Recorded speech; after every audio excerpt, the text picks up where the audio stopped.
So this site's not in the San Juans. I work out of Crested Butte, so I'm going to talk about a site out of Crested Butte. However, we have a lot of the same mining issues that are around in Lake City and in Telluride and in Silverton. We have that in Crested Butte. Crested Butte's really unique. It has this very glamorous hard rock mining background, like many of the towns in the San Juan.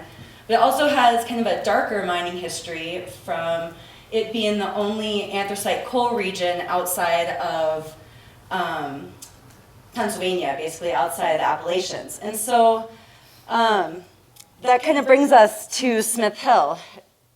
There's no hard rock mining associated with this site. This is all coal.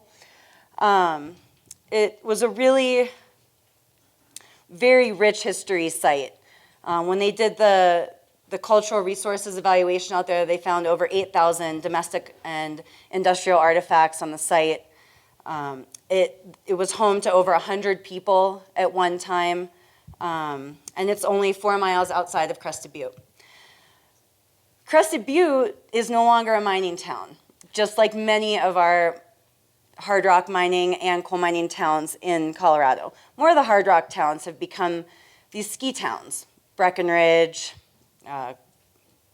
Telluride, for example, Silverton. You know, the mining has really dwindled in these towns, and now they're these tourist locations. And so now DRMS and all the other people working in mine reclamation are trying to bridge this gap between going from an industrial landscape to a tourist town that supports hundreds of thousands of tourists a year that come to ski and to mountain bike and to enjoy the aesthetics and the clean mountain air and clean mountain streams and everything else that comes along with those tourism. So bridging that gap is something that we all work towards. So to that, we'll start talking about Smith Hill. Before I start, I always run out of time, so I like to acknowledge my partners first. This project was a huge collaboration and really wouldn't have happened without all of our partners. So it's really important that they are acknowledged. First of all, the land is managed by Crested Butte Land Trust. We had been looking at this site for over 10 years. When the Crested Butte Land Trust acquired it, I believe in 2005, shortly after the very, very successful reclamation that Steve Renner, also a DRMS, well, he's now my supervisor, but back then he was a project manager, completed in Crested Butte. And that was also on Crested Butte Land Trust property, and we were kind of rode the coattails of that to start working on this project. And they provided some funds to do the 404D permitting that we needed for this project, and they also provided access to their property and volunteers, which I'll get to later. Office of Surface Mining, Reclamation, and Enforcement provided the funding. The Allen family ranching as a large cattle operation in Crested Butte. They've been grazing cattle in these lands for generations, and so we worked really closely with them, and I'll talk about them as well. Tyler Land and Cattle was one of our upland landowners. The Coal Creek Watershed Coalition provided volunteers and just support so that they were integral in helping us get the project accomplished. We had an excellent contractor, McCollum's Excavating, out of Netherlands. I couldn't have done this project. It would not have turned out the way it did without them. Alpine Eco is a consulting firm that helped me with some of the design, and again, Andy Herb is the owner of that company, and he was just integral in making sure that this was a successful project. And then we had volunteers from Gunnison Valley High School and also from the Bureau of Land Management. So the site is located 4 miles outside of Crested Butte in the Slate River drainage. And I don't have a pointer, I apologize. Oh, is there one here? Oh, yeah. Right here is outside in the Slate River drainage. The Smith Hill site was the last stop on the rail line that ran from Crested Butte out into the coal zones, past the Peanut Mine and out to Smith Hill. And there was a large turnaround at that spot. There was a tipple area, a loadout, crusher, and then they would load up the trains and take them back into town. some of the coal was smelted there and some of it would go elsewhere. So like I said, we had a really rich history at this site. It was operated by Colorado Fuel and Iron, which you know was a large coal operator in the state of Colorado. It operated from the late 1800s to 1906, and then again from 1914 to 1929. And at that time, the site was abandoned. Much of the steel was, over the course of the next maybe 30 years, the steel was taken during the war effort and recycled. And the site was just kind of left there. They mined about 1.3 million tons of coal through the lifetime of the mine. The site itself is located in a steep canyon, so the portals were way up on the hill, about 1,000 vertical feet above where the tipple area was. There was a tramway that came down the hill, and then the coal was crushed and sorted and loaded onto trains in the valley bottom. The mine site itself still has several foundations, a couple standing buildings, and then the tram houses are still standing. And you can actually still see the cables laying on the ground from the tram down into the valley bottom. Like I said before, there was several thousand domestic and industrial artifacts found, and then we found quite a few more as we were excavating the site. And what we believe, we're not 100% sure, but what we had on the site, the conditions on the site, were these large spread out coal piles in the wetland. There was about 4 acres that we had identified prior to reclamation that were just coal splayed out into the wetland. And based on our pre-reclamation studies, we anticipated about 2 to 3 feet of coal, and we had just gone out and dug a bunch of holes, and that's what we found. The conditions on the site were kind of interesting too. We had very large old willows located in the wetland or in the coal piles. However, the understory was full of noxious weeds and upland vegetation. The site's grazed for cattle, so that provides some pressure, and then you have the coal, which was fairly coarse-grained and brought the level up, so it inhibited the hydraulic function of the wetland. And so what we believe is that the willows had deep enough feet that they could still get down into the wetland underneath, but the understory of all that was really just upland vegetation and noxious weeds. So we established some goals for our project.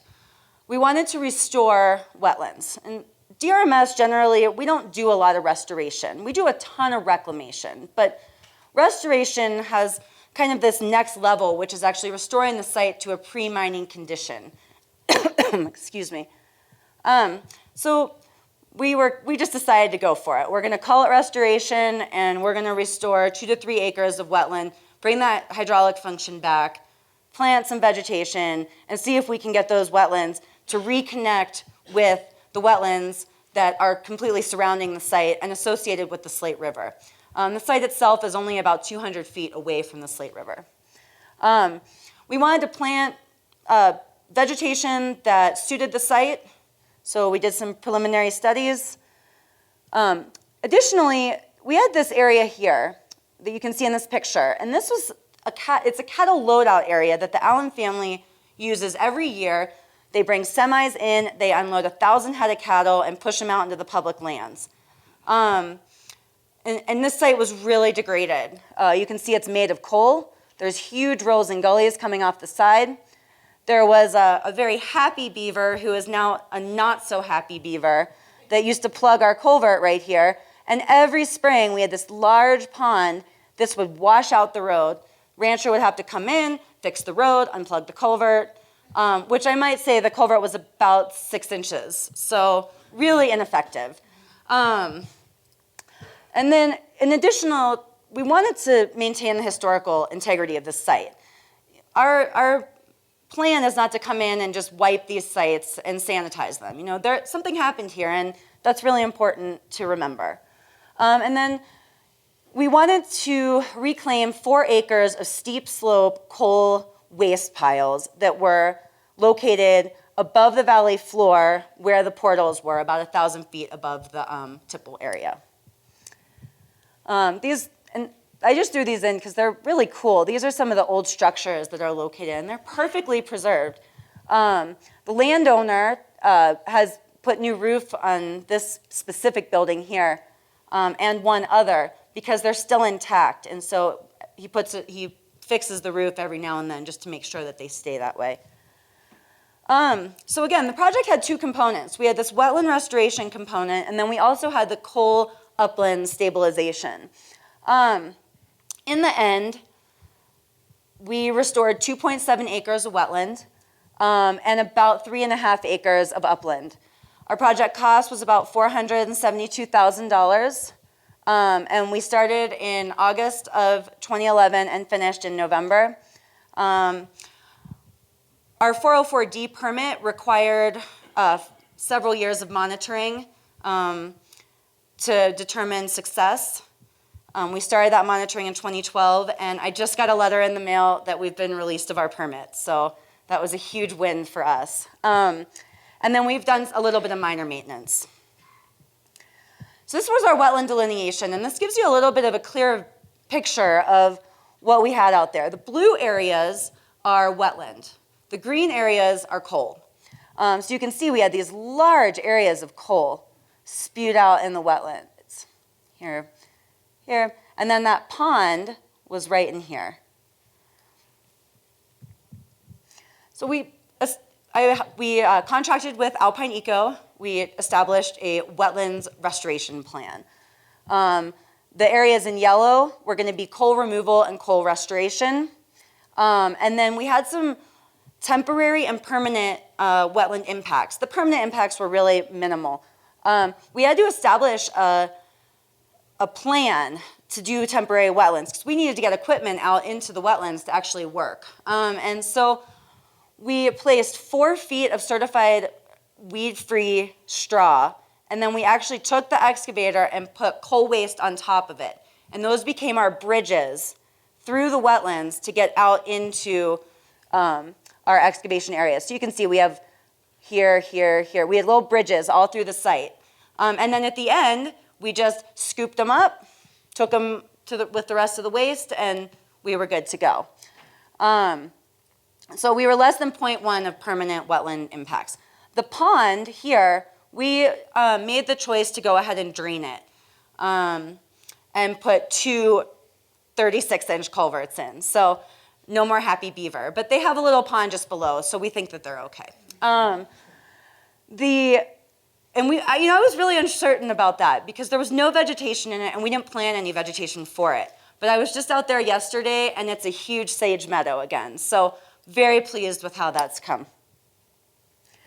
So there'll be a test you can't eat until you memorize this. This just outlines our 15,000 live plants that we planted. We had about 5,000 live willows. We did cuttings on site, stored them, soaked them on site, and put them in the ground. And then we had about 10,000 herbaceous plants based on species. The stars just indicate species that we were not able to get commercially. And just like Kirsten, CRS did our growing for us and delivered the plants to the site. And then we had an upland buffer area. So this is kind of the buffer areas around the wetlands. And this was our seed mix. You don't have to really take anything from it. We just use a native seed mix. And then this was our uplands area. And you can see we've got a little bit of a challenge here. It's hard to tell, but here's the Slate River Road. The site is just below it. And then we have these very steep angle of repose coal wastes and no road to them. So that created a little bit of a challenge. There's a road up to the top of the site. You can see that structure. One of the structures is right there. But everything on the uplands was hand or helicopter delivered. And then this was our species mix. We planted about 2,000 trees and 2,000 shrubs up on those sites. And really, I had no dreams that any of them were going to live. But we've actually had really good survival rates. Probably about 50% of our trees survived, which is excellent. And those were aspen, lodgepole, and Engelmann. And then you can see our shrub species as well on the bottom. So I told you that we had, from our initial estimates, we had 2 to 3 feet of coal in the wetlands. And that proved way underestimated. So standing here, the feet of this excavator were at eye level from me. We had between 5 and 6 feet, sometimes 8 feet in the wetlands, just a lot of coal. We had estimated 5,000 cubic yards of coal, and we ended up excavating 11,000 cubic yards of coal. One really interesting thing that we did, though, was some of the areas that we were excavating actually had wetland sod growing on the coal.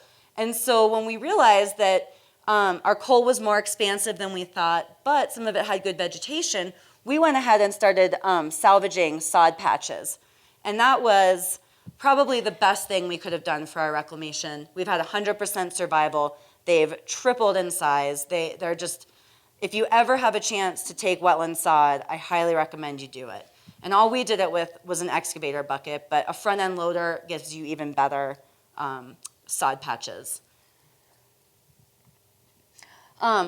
We actually found a portion of our site was fen. Thank you. So we had over 16 inches of peat, basically, or close to peat in that site. And that was really interesting and exciting for us because we didn't really think that we would find anything like that. But you can see here, these pictures aren't great, but this whole area down here was historic fen. And then we had our wetland plants. We called them our kids. And we had our excavator operators and heavy equipment operators actually planting these, which was kind of out of their realm, but they did a really good job with it and came up with some kind of innovative techniques for getting them in the ground. Because we had so much extra coal, we ended up having to build a repository on site. We scraped all the topsoil down, buried and compacted the coal in, and then put the soil over it and revegetated it. You can't even see it in terms of shape of landscape. And right now, you can't even really see it in terms of vegetation. It blends in perfectly. And then we did our upland work. You can see these guys. You can see how steep this hill is. All your fertilizer and straw mulch was delivered by the helicopter, and then the guys were down there and just spread everything out. We planted quite a few trees. You can kind of see them in this picture. And that was it for the uplands. And we had lots of volunteers from the high school, Coal Creek Watershed Coalition. We did weekly site tours, and that really was great for the community to come out and see the site every week. So this is kind of a time lapse here. Just when we started, you can see kind of this weird areas of vegetation where all this coal is. And then as we progress, watch this pile. This is our excavation area. And the pile gets larger and larger and larger. Go ahead. And then this was when we finished the site. This was our cattle loadout area. There's a chute right here that takes the cattle out into the public land. We used road base to grade this down. And then the drought came. 2012 and 2013 were the driest years we had in about 30 years in Crested Butte. So this was in 2013, or 2013. And then it rained and snowed, and this was the site last year. We've had an excellent, excellent regrowth of the vegetation. So things are coming along out there. It's going to take several years for everything to fill in, but we think we're headed in the right track. So this is a look into the site. This is where that road was washed out prior. And then this is our upland revegetation over the repository. We learned a lot of lessons on this project, which is something you never really want to learn, but you do. Excavator pits would have helped us immensely in planning. We would have known exactly how much, maybe more, like how much coal we had. Don't do restoration in a drought year in the wetlands. However, you have no control over that, but maybe plan a little bit in advance for it. This was a big one. We've changed our take on this, and now we've done 2 sites that have had significantly better results with the live plantings for wetlands. Bid the project in the fall, award it, have the contractor start growing the plants, and then do wetland plants in the spring. We planted in the fall, and we lost quite a few of them because of frost heave. Pick fewer species, just some of them aren't commercially available. Limit what can be done by volunteers. We had volunteers plant about half of our willows, and I would say we only had about 10%. 10%, oh, there's a very large dog. We only had about 10% survival of the willows that the volunteers did, and we had to go in and replant them. They were kids, and they just didn't have the strength to get the willows deep enough. Utilize upland seeding methods in the wetlands. This is something that Andy and I went back and forth on, but we have decided that it's actually a good idea. You know, plant some limited species by seed, use straw mulch, use some fertilizer. We left fertilizer out on this site because of the noxious weeds. We just didn't want to give them any additional, nutrition to get going. And it's been highly successful. However, our other plants maybe suffer a little bit because of it. So there's a pros and cons. And then plan channel reconstruction. We did not plan channel reconstruction. But what we had found was there was the old rail grade, which we were not allowed to excavate, was actually backing water up behind it. And so we punched a couple holes in it and laid culverts through it. And we were actually able to establish 2 channels which feed our restored wetlands and have been really, really successful. And I think that's, oh no, here we go. Project benefits. I'm out of time, so I'm not going to go through these. I'm sure if you want to talk to me about it afterwards or at lunch, we can talk about it, and I'll take any questions.